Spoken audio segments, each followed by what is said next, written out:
you have a toxic girlfriend. She's burned down your life. She's ruined your relationship with your mates and your family members for the last 2 years. But because on November 11th, she remembers your birthday, and she gives you, what do people say? Wild chops that night.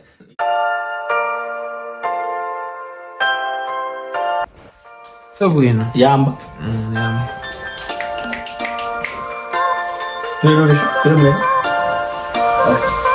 Welcome back to Top Corner.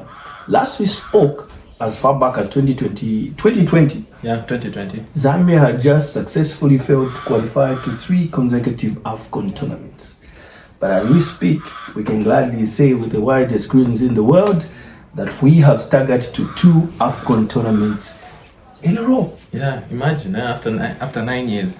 So yeah, in this episode, we're simply going to look at Zambia's AFCON qualification campaign, and later on talk about preview the week 12 of the MTN Super League. It's gone that far. Yes. And speaking of which, what did you make of Zambia qualifying?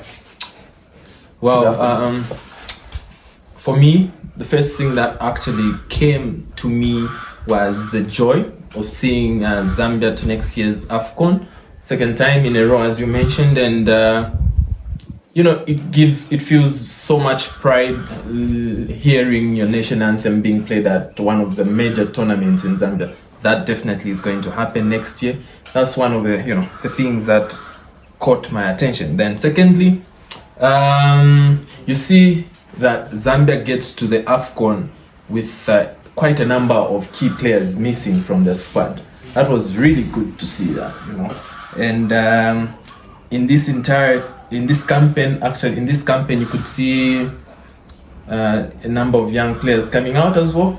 Players like Sabobo, yeah, definitely. Songa Chipioka, Mafuenta, and Obino Chisala. I think Obino Chisala. He's not very young. He's not very young, but he's new. Yeah, he's a new talent. A fresh dimension to the team as well. Yeah. For me, viewing the game, especially the one on Friday, Ivory Coast, right?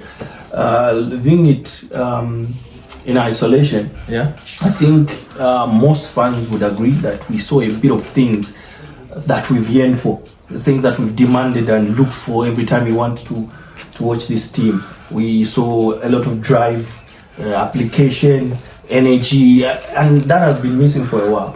But players like Kings Kanga, in particular, was mesmerizing, right? Yeah. And I think I have to add that him jumping from a situation in Serbia where it wasn't working for him and then choosing to step back so that he could go forward has helped his form. Yeah. And now the team has benefited greatly. Sabobo Banda is another player that he played few games, but you could see the talent. So maybe it's time we said, if he's ready, let him play. And not wait until for someone is 27, or in the case of Obino Chisala, who's now 25. What if we had added him earlier? So maybe we should be ready to allow these players to have a go. So those things popped up to me when I was watching that Ivory Coast game in particular. Very impressive, energetic application. The players are there.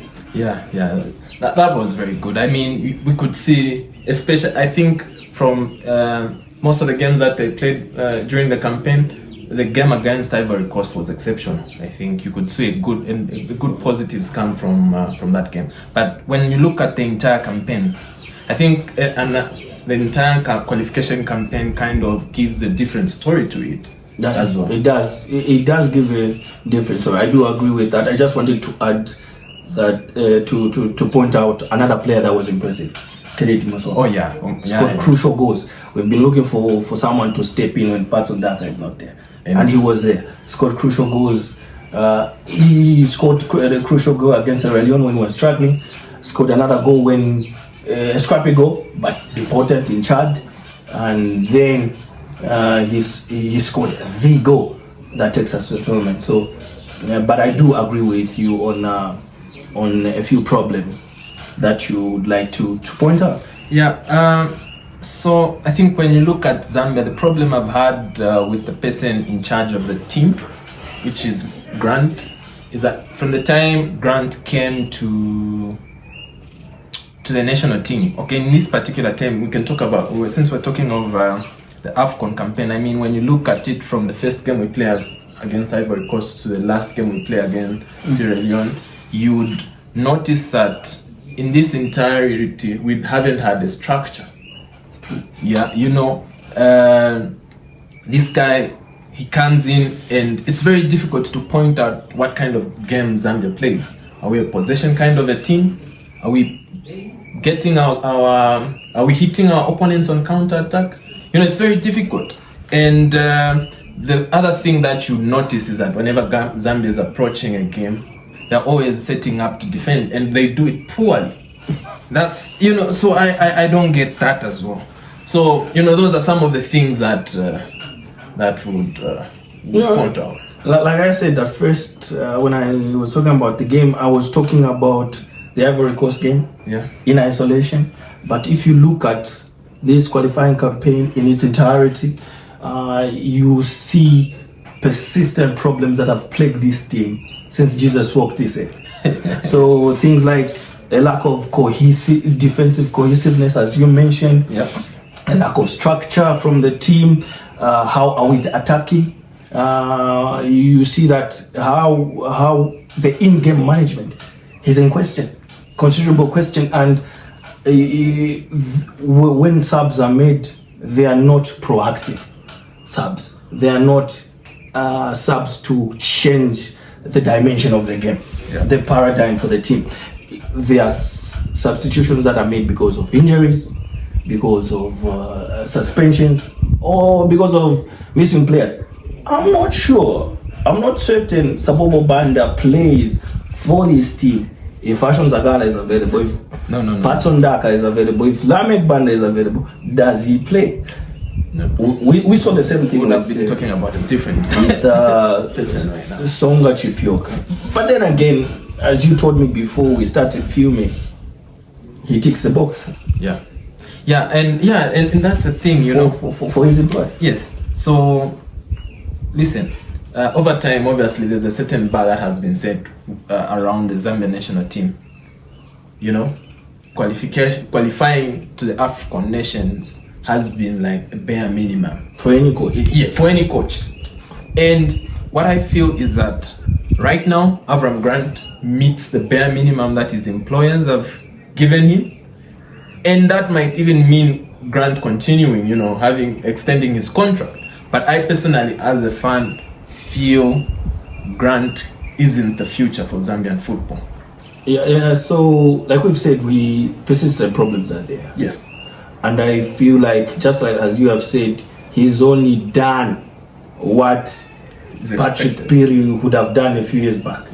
But when we qualified to the Africa Cup of Nations and got battered 5-1 and got embarrassed by Samoa Eto'o and Jeremy Njitap, he was fired. We did the same in this tournament. We were very poor in AFCON 2024. So I feel like he's being over-celebrated, and maybe he's not the problem, but he's rather the face of the problem right now. What do I mean? Well, before he came in, we had a period of 9 years where Andrew Kamanga magically devised a plan not to qualify to the Africa Cup of Nations. So maybe that's why everyone thinks that qualifying to the Africa Cup of Nations is such a big deal. Remember, we have a heritage as a national football team. The first time we qualified to an AFCON tournament in 1977, we reached the final. We made the best team in Africa at the time. Zaire played 2 games because we played 2 games, 2-2, the longest game in history. And since then, between 1974 and 2015, Zambia qualified to 17 tournaments. So we were always there. When there were 8 teams in the tournament, we were there. 12 teams in the tournament, we were there. 16 teams in the tournament, We even won it, and we picked up six medals on the way. Yeah. So, but now because of that period, everyone has this Stockholm syndrome. we have been held hostage by this FAS executive, and any member of the hostage committee who comes and delivers an AFCON, we fall in love with them. Maybe that's why we are celebrating. Yeah. And one thing that people shouldn't get taken away with is the euphoria that is going around now. Getting to the AFCON, we don't need to look back. We just need to look back. Just some months ago, we were at the AFCON. What happened? We qualified. In fact, the parallels, we did beat the same Ivory Coast. Yes, we did beat the same Ivory Coast, rather. Went to the AFCON 2024, and we were embarrassed. We couldn't even make it out of the group stage. Just to add on, the other similar thing about this qualification is that we played an Ivory Coast team that had already qualified. Yeah. And in this instance, the previous night, their qualification had been confirmed by Sierra Leone drawing with Chad. With Chad, yeah. So is Simon Adingra playing his heart out when he faces Zambia? Right. Is Frank Kessie playing at the best level? So maybe we need to step back. Definitely, we need to do to look at the situation, because it's very, very, very similar. Very, very similar. Yes. And a similar thing might happen in December next year, because do we see any development in the team? Nah, Grant is older than Zambia. He's not going to change. He's not going to change. You have no hope for him? No.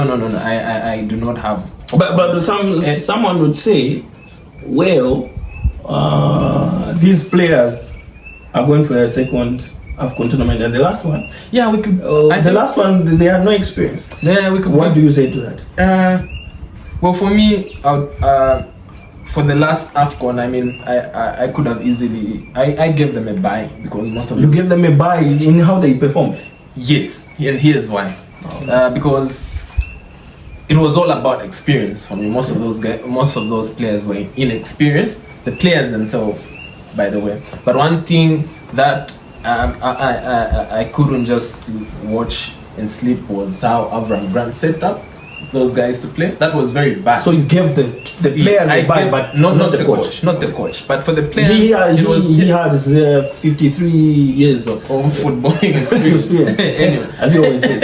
Yes, but you see, and here's 20 million coaches don't have. Yes, and here's why I gave them a bye, because for me, even the scrappy games that we win, it's always been the players. I don't see individual brilliance. Yes, it's always been the players, individual brilliance. It has to take an in from Kingsley Kango. It has to take an in from Emmanuel Banda to set up. Yeah, the last one was down to maybe 3 players. Yes, it has to take up an ever busy Patson Daka scoring goals, Fashion Sakala doing the dirty work on the left side, and you easily point out what? Individual players pushing the team, not as a unit. It's very and for me, for the players to play as a unit and have that cohesiveness is down now to the coach.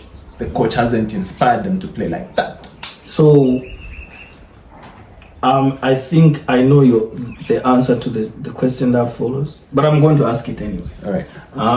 You said Avram Grant might have ticked the boxes that his employers might have set for him. Number one, what does it say about the standards that the current FAS executive has? Does it tally with our history? No, that definitely. I mean, we are not celebrating like many years from now, in the 90s, late 90s, early 2000s. We're not celebrating going to AFCON. We're celebrating because we are inspired, or we want to see, or we're getting a medal from AFCON. Oh, yes. You get it, right? So those are the standards that Are those the are standards supposed, but those are not the standards that Grant has for now, because So- he's being put on a pedestal just for going where to Africa. and And- it's 24 teams now. Yes, half the continent qualifies. You see, yeah, you're right. It's actually easier going to AFCON this time around Than it was years back. years back. So because of that, I wouldn't want to see Avram Grant continue. Being, So you are saying the standards are not where they are, and so this contract is coming for for review next month. Yep. Apparently, we haven't seen any details, but hypothetically, if you are there, do you extend his contract or? Well, it's a big no for me. Mainly because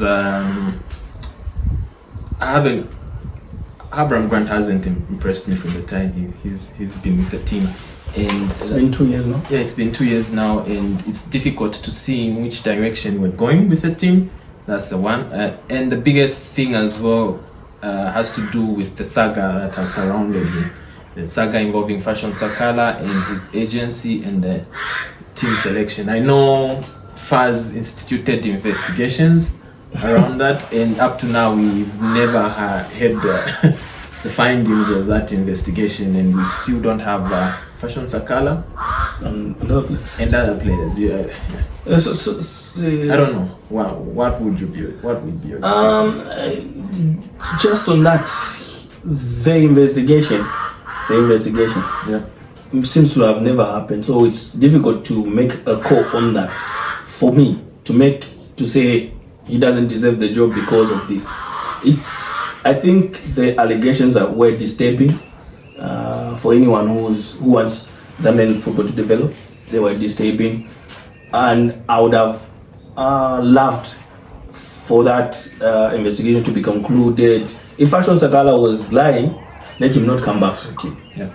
But if even two of the allegations were proved, I don't think him or those involved at first should keep their jobs. As regards his contract, I wouldn't extend it.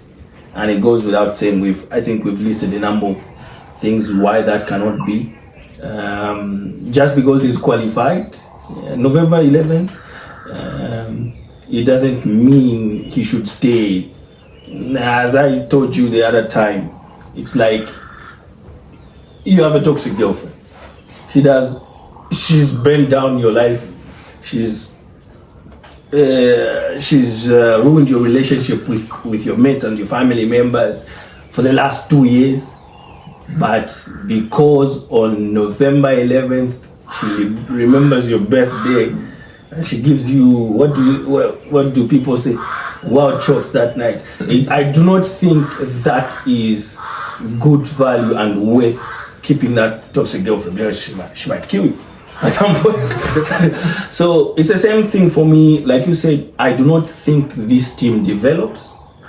I do not think these players are benefiting greatly from being managed by him, and on that token, I wouldn't extend his contract. That's my point. Yeah. Moving on to the local front. After witnessing some games during the international break, we have week 12 of the MTN Super League coming up this weekend, and I think I would like to get some highlights. Some games we're looking forward to. I think for me, obviously the biggest one that I'm looking forward to is the game between Zesco and Power Dynamos, the two teams on top of the table. Number 1 and number 2. Yeah, Power Dynamos obviously on top. I think I'm looking forward to that because I feel this game could be the difference between who wins the league between these two as well or not. I don't know, which game are you looking forward to? I think I'm excited to see Nkana. I want to see if given the break, so if it was simply a new manager bounce effect for those 3 games they won on the trot, we'll get to see that they're playing Forest Rangers, I think. Yeah. I also wanted to ask, do you think the top two are the top two at the end of the season? For me? Yes. Yeah, I think those. You don't think Nkana might say? No. I think let Nkana Warriors fan. No. Listen. I know has nothing to do with it. I know we are among the team that has scored a good number of goals this time. So far this season as Cabo Warriors. But if I'm being objective, I know we might end maybe in the top 4. Oh, okay. It's unfortunately we no longer have 4 teams being represented on the continent. I would have been talking about continental football. Yes. Kawhi, stop. Yes. Another team that might be of interest to many is the fallen Zanaco. giant, that is Zanaco. They Wetson Nyirenda departed. Yeah, Wetson. And they're in the relegation. So do you think a change of coach might change their situation? It was really unfortunate that Wetson left, but I think the problem with Zanaco could be with bigger than just a coach. It has to do with they're in the relegation zone. Yeah, they're in the relegation zone, but obviously I don't see them dropping, being relegated this season. We'd see them improve and pick and it's very funny that we've seen a number of teams like it's not only Zanaco, especially among the 4 teams that are in the relegation zone. Almost everyone has fired their coaches or they've left. Most of the coaches are being put on administrative leave. Or anyway, we don't fire here. We put coaches on administrative leave. It's a good trick. You keep paying them instead of paying them for the rest of the contract. You keep paying them until they find another job. Yeah, so it's less costly. Yeah, it's cost effective. Yeah, I guess. But except from Lumwana Radiance, I think Lumwana Radiance still has their coach. So yeah. I don't know. That's all we had, I think, for the local front. Okay, yeah. So this is the first episode of the podcast version format of Top Corner. It's going to be a weekly chat between Sangwanda and a few other people that might come in. Yep. To chat about Zambian football. Touch on Chelsea and the like here and there, but mostly Zambian football and how Zambian players are playing away in Europe and across the globe. Yeah, I guess that's it. I think that's it. See you next week. See you next week, and thank you for tuning in.